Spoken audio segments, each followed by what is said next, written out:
ตัวอย่างแรกนะครับเขาให้หาความชันที่จุด34แล้วก็จุด3ลบ4ของกราฟ x กำลัง2บวก y กำลัง2เท่ากับ25ซึ่งกราฟตัวนี้เป็นกราฟวงกลมนะครับซึ่งวงกลมอันนี้มีรัศมีทั้งหมด5หน่วยด้วยกัน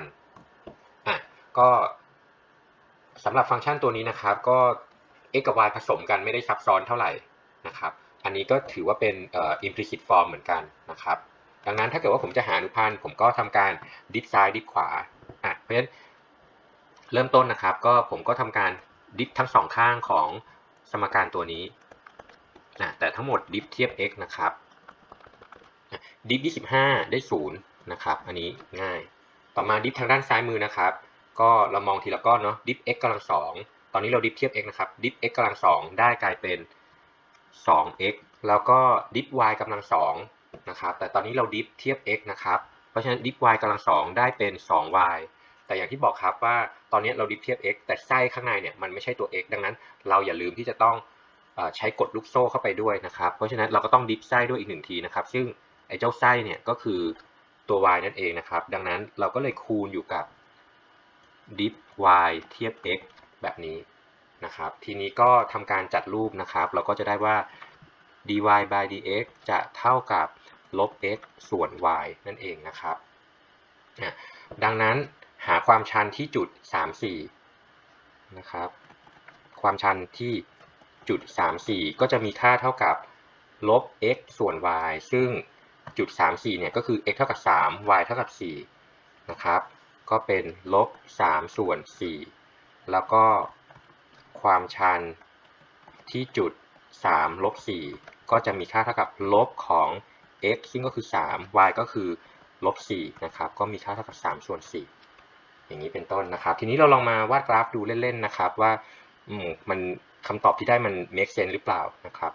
ก็วาดวงกลม5หน่วยนะครับจุด34อยู่ราวๆตรงนี้นะครับแล้วก็จุด3ลบ4ก็อยู่ราวๆตรงนี้สมมติให้ประมาณนี้นะครับซึ่งจุด34เนี่ยความชันเนี่ยนะครับถ้าเราลองวาดเส้นสัมผัสดูนะครับเราก็จะได้เส้นสัมผัสประมาณแบบนี้ซึ่งเส้นสัมผัสแบบนี้เนี่ยนะครับความชันมันติดลบแน่ๆนะครับดังนั้นก็เราได้ความชันเป็นลบ3ส่วน4ก็ดู make sense นะครับแล้วก็ลักษณะเดียวกันครับถ้าจุด3ลบ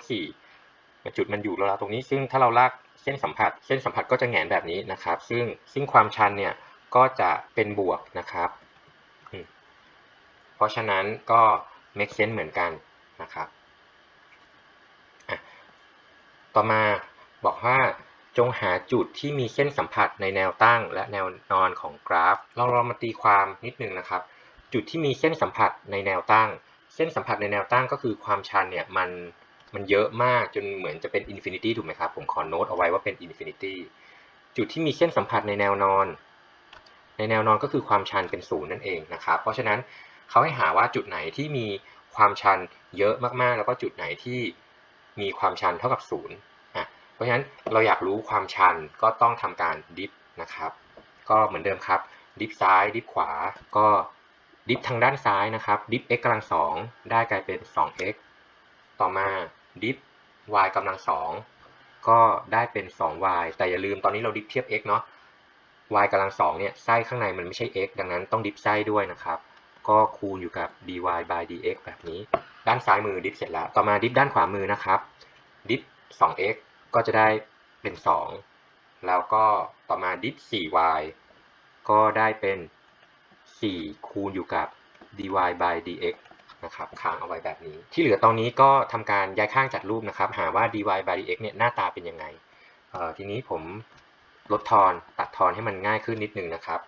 ก็คือเอา2หารตลอดทั้งสมการแล้วก็ทำการย้ายข้างนะครับก็จะได้เป็น2 dy by dx บวกกับ y คูณอยู่กับ dy by dx ก็ส่วนทางด้านซ้ายก็จะเหลือเป็น x ลบ1เพราะฉะนั้นผมจะได้ว่า dy by dx เนี่ยนะครับจะเท่ากับ x ลบ1หารด้วย2บวก y เพราะฉะนั้นเขาต้องการหาจุดที่มีเส้นสัมผัสในแนวตั้งเพราะฉะนั้นนะครับจุดที่มีเส้นสัมผัสแนวตั้งนะครับก็คือจุดที่ความชันมันไม่มีค่านั่นเองนะครับก็คือ2บวก y เนี่ยจะต้องมีค่าเท่ากับ0หรือ y จะมีค่าเท่ากับลบ2 นะครับทีนี้เราหาจุดเนาะจุดที่ y เท่ากับลบ2 x ล่ะจะเป็นเท่าไหร่นะครับก็เอามาแทนค่านะครับจะได้เป็น x กำลัง2ลบกับลบ2ยกกำลัง2เท่ากับ 2x บวกกับ4คูณอยู่กับลบ2นะครับก็แก้สมการหาค่า x ออกมานะครับจัดรูปนิดนึงก็ได้กลายเป็น x กำลัง2ลบ4เท่ากับ 2x ลบ8นะ x กำลัง2ลบ 2x บวก4มีค่าเท่ากับ0ก็จะได้ว่า x ลบ1ทั้งหมดกำลัง2บวกกับอีก3เท่ากับ0เพราะฉะนั้นจะเห็นได้ว่าไม่มี x ที่สอดคล้องกับความสัมพันธ์อันนี้นะครับหรือก็คือว่าจริงๆแล้วเนี่ยมันไม่มีจุดไหนที่มันมีเส้นสัมผัสในแนวตั้งนะครับเพราะฉะนั้นก็บอกนิดนึงนะครับไม่มี x ที่เป็นจำนวนจริงนะครับที่สอดคล้องกับสมการดังนั้นก็เลยไม่มีจุดที่มีเส้นสัมผัสในแนวตั้งนะครับทีนี้หาจุดที่มีเส้นสัมผัสแนวนอนนะครับถัดมานะครับจุดที่มีเส้นสัมผัสในแนวนอนก็คือจุดที่ทำให้อนุพันธ์เป็น0นั่นเองถูกไหมครับซึ่งอนุพันธ์จะเป็น0ได้ก็คือ x ลบ1จะต้องมีค่าเท่ากับ0นั่นเองนะครับเพราะฉะนั้น x ลบ1จะต้องมีค่าเท่ากับ0หรือ x จะต้องมีค่าเท่ากับ1ทีนี้เราหาจุดเนาะเราก็เอา x เท่ากับ1เนี่ยแทนลงไปในความสัมพันธ์นะครับก็จะได้เป็น1ยกกำลัง2ลบกับ y ยกกำลัง2เท่ากับ2คูณอยู่กับ1บวกกับ 4y นะครับก็แก้สมการหาค่า y ออกมาซึ่งเราก็จะได้เป็น1ลบ y กำลัง2เท่ากับ2บวกกับ 4y หรือก็คือ0เท่ากับ y ยกกำลัง2บวก 4y แล้วก็บวกกับอีก1ใช้สูตรกำลัง2สมบูรณ์นะครับก็จะได้ว่า y เท่ากับลบ b ก็คือลบ4บวกลบ square root b กำลัง2ก็คือ16ลบ4 a ก็คือ1 c ก็คือ1นะครับส่วนด้วย2ที่เหลือก็ทำการคิดเลขนะครับ y ก็จะมีค่าเท่ากับลบ2บวกลบ square root 3นะครับได้ตามนี้เพราะฉะนั้นจุดที่มีเส้นสัมผัสในแนวนอนก็คือ x 1 y เท่ากับลบ2บวกกับรูท3แล้วก็ x 1 y เท่ากับลบ2ลบรูท3แบบนี้นะครับตัวอย่างถัดมานะครับเขาบอกว่าให้หา y พรามเมื่อ x กำลัง3บวก y กำลัง3เท่ากับ 6xy ก็เหมือนเดิมครับทำการหาอนุพันธ์โดยปริยายเนาะก็ดิฟทั้งสองข้างนะครับดิฟ x กำลัง3ได้กลายเป็น 3x ยกกำลัง2แล้วก็ดิฟ y กำลัง3ก็ได้กลายเป็น 3y ยกกำลัง2แต่ต้องอย่าลืมดิฟไส้ด้วยนะครับซึ่งไส้ของเราก็คือ y ก็คือคูณอยู่กับ dy by dx ต่อมาดิฟทางด้านขวานะครับ6อันนี้เป็นค่าคงที่ดึงออกมาข้างหน้า x คูณอยู่กับ y เราต้องมองเป็นตัวแปร2ก้อนคูณกันอยู่นะครับเพราะฉะนั้น x คูณกับ y เราจะต้องใช้สูตรดิฟผลคูณซึ่งก็คือหน้าดิฟหลังแล้วก็บวกกับตัวหลังดิฟตัวหน้านะครับดิฟตัวหน้าก็คือ dx by dx นั่นเองเนาะซึ่งก็มีค่าเท่ากับ1นะครับทีนี้ก็ทำการจัดรูปหา dy by dx นะครับก็ก่อนอื่นผมขออนุญาตตัดทอนเอา3หารทั้งสองข้างนะครับเพราะฉะนั้น3ก็หายไปจาก6ก็กลายเป็น2ก็เอา dy by dx ไปกองไว้ด้านเดียวกันเนาะก็จะได้เป็น y กำลัง2ลบกับ 2x คูณอยู่กับ dy by dx อีกด้านหนึ่งก็จะกลายเป็น 2y ลบกับ x ยกกำลัง3เพราะฉะนั้น dy by dx ก็เลยมีค่าเท่ากับ 2y ลบ x กำลัง3หารด้วย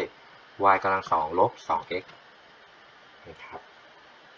ข้อ2เขาถามหาว่าจงหาสมการเส้นสัมผัสของกราฟเดิมตัวนี้นะครับที่จุด33ก็คือถ้า x 3 y 3ความชันเป็นเท่าไหร่นะครับจุดเนี่ยเขาให้มาอยู่แล้วดังนั้นเราต้องหาแค่ความชันถ้าเรารู้ความชันรู้จุดหาเส้นสัมผัสได้แน่นอนนะครับเพราะฉะนั้นหาความชันก็คือ dy by dx ที่จุด x 3 y 3ก็แทนค่าลงไปนะครับ2คูณอยู่กับ3ลบกับ3กำลัง2หารด้วย3ยกกำลัง2ลบกับ2คูณอยู่กับ3นะครับก็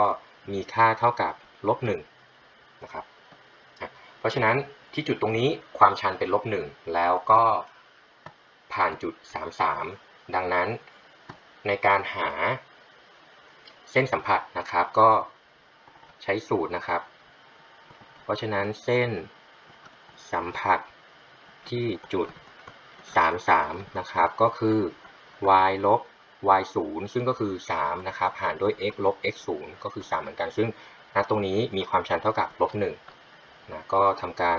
ย้ายข้างจัดรูปนะครับก็จะได้เป็น y เท่ากับ3ลบ x แล้วก็บวกกับอีก3เพราะฉะนั้น y ก็จะเท่ากับลบ x บวก6นั่นเองนะครับต่อมานะครับข้อ3เขาบอกว่าจุดใดในกราฟนะครับที่มีเส้นสัมผัสในแนวนอนจุดที่มีเส้นสัมผัสในแนวนอนก็คือความชันจะต้องเป็น0นะครับเพราะฉะนั้นถามว่าความชันจะเป็น0เมื่อไหร่ความชันจะเป็น0ก็คือเมื่อตัวเศษข้างบนมันเป็น0นั่นเองนะครับเพราะฉะนั้นก็เขียนนิดนึงนะครับข้อ3ความชันเท่ากับ0เมื่ออนุพันธ์ของเราเนี่ยนะครับก็คือ2y ลบ x กำลัง2เนี่ยหารด้วย y กำลัง2ลบ 2x มันเท่ากับ0นะครับเพราะฉะนั้นเราก็จะได้ว่า 2y ลบ x กำลัง2เนี่ยจะเท่ากับ0หรือก็คือ x กำลัง2เนี่ยจะเท่ากับ 2y นะครับทีนี้เราหาจุดถูกไหมครับเราอยากรู้จุดเพราะฉะนั้นจุดไหนที่มันมีเส้นสัมผัสในแนวนอนนะครับแต่ตอนนี้เราได้ว่าจุดที่มันมีความชันเท่ากับ0เนี่ย x กับ y มันจะต้องสัมพันธ์กันแบบนี้ทีนี้เราจะหาค่า x ค่า y เราก็เอาความสัมพันธ์ตรงนี้ครับกลับไปแทนค่าลงไปในความสัมพันธ์ตั้งต้นที่เขาให้มานะเพราะฉะนั้นเราก็จะได้ว่าจาก x กำลัง3บวก y กำลัง3มีค่าเท่ากับ 6xy นะครับก็เอาสมการที่1นะครับตั้งชื่อตรงนี้แทนลงไปในสมการที่2นำ1แทนลงในสมการที่2นะครับซึ่งก็จะได้เป็น x ยกกำลัง3บวกกับ y ยกกำลัง3ซึ่งจากสมการที่1นะครับ y เดียวก็จะมีค่าเท่ากับ x กำลัง2ส่วน2เนาะเพราะฉะนั้นy เดียวก็คือ x ยกกำลัง2ส่วน2ทั้งหมดทั้งมวลยกกำลัง3นะครับแล้วก็คูณอยู่กับ 6x y เดียวก็คือ x กำลัง2ส่วน2ทีนี้ก็ทำการแก้สมการหาค่า x ออกมานะครับก็จะได้เป็นจัดรูปนิดนึงนะครับ x กำลัง3บวกกับ x ยกกำลัง6หารด้วย8เท่ากับ 3x ยกกำลัง3ก็ทำด้านใดด้านหนึ่งให้เป็น0นะครับก็ทำด้านขวามือให้เป็น0นะก็จะได้เป็น x กำลัง6ส่วน8ลบกับ 2x ยกกำลัง3เท่ากับ0ก็ทำการแยกตัวประกอบนะครับดึงตัวร่วมออกมาก็ได้เป็น x กำลัง3คูณอยู่กับ x กำลัง3ส่วน8ลบ2มีค่าเท่ากับ0เพราะฉะนั้น x ก็จะเท่ากับ0หรือก็คือรากที่3ของ16นั่นเองนะครับทีนี้ก็หาต่อครับถ้า x 0ได้ y เท่าไหร่ก็หาจากความสัมพันธ์ที่1หรือที่2ก็ได้นะครับแต่ผมใช้ความสัมพันธ์ที่1ดีกว่านะครับเพราะว่าเราจัดรูปเอาไว้เรียบร้อยแล้วนะครับถ้า x เท่ากับ0เราก็จะได้ y เท่ากับ0ยกกำลัง2ส่วน2นะครับซึ่งก็มีค่าเท่ากับ0แต่ว่าถ้า x เท่ากับรากที่3ของ16นะครับซึ่งก็คือ2ยกกำลัง4ส่วน3นะ y ก็จะมีค่าเท่ากับ2ยกกำลัง4ส่วน3ทั้งหมดยกกำลัง2นะครับแล้วก็หารด้วย2ซึ่งก็จะมีค่าเท่ากับ2ยกกำลัง8ส่วน3แล้วก็ลบ1ก็จะมีค่าเท่ากับ2ยกกำลัง5ส่วน3นะครับเพราะฉะนั้นจุดที่ทำให้มีความชันเท่ากับ0ก็มีอยู่2จุดด้วยกันนะครับก็คือจุด00แล้วก็จุด2ยกกำลัง4ส่วน3กับ y เป็น2ยกกำลัง5ส่วน3นะครับก็ผมขออนุญาตเขียนทางด้านซ้ายมือนะครับเพราะฉะนั้นจุดที่มีเส้นสัมผัส ในแนวนอนนะครับก็คือมีอยู่2จุดก็คือจุด00แล้วก็จุด2 ยกกำลัง4 ส่วน 3กับ2 ยกกำลัง5 ส่วน 3นะครับตามนี้